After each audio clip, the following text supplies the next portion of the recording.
200粒嘅裝修啊！呢個業主話咧，佢都已經喺尖峰山將呢個裝修掟咗入黃楊河，水花都唔夠一個。但200萬一個預算咧，你喺香洲咧可以買到套3房，但係喺尖峰南呢個地方咧可以攞低呢一套3層嘅別墅，仲要帶我哋嘅前後嘅花園。嗱，前面嘅露台咧唔係好大，嗱，甲醛咧啱啱吸完唔係好耐嘅啫，摸微。1樓嘅咧呢一邊係做成一個大廳嘅會客嘅呢個功能。嗱，呢入邊咧係帶咗我哋嘅呢一個房間，其實就比較適合我哋嘅長者朋友喺呢一個休息區啦。嗱，出邊咧係帶咗我哋嘅呢一個大概有20-30個方嘅呢一個花園喺呢一個位置。咁我哋上去2樓望一望先。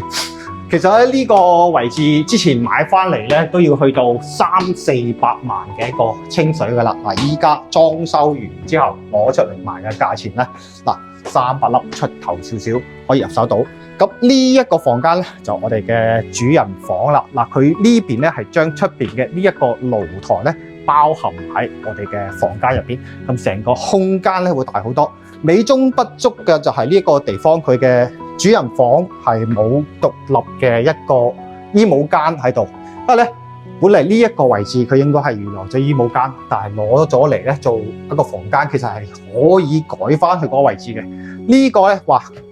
原嚟嘅主人應該係有一個雙胞胎 BB 啊，2個嗰個 BB 床。其實需要嘅朋友可唔可以考慮再整埋一個露台飄出去嘅？我哋落去負一層睇睇佢嘅功能區。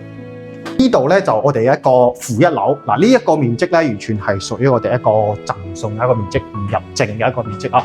咁呢度咧有個細嘅一個儲藏嘅一個位置。咁成個1樓咧呢個業主佢係將佢改造成我哋嘅廚房同埋我哋嘅餐廳嘅呢個功能啦，就少咗一個總裁你收藏你紅酒嘅一個位置啦。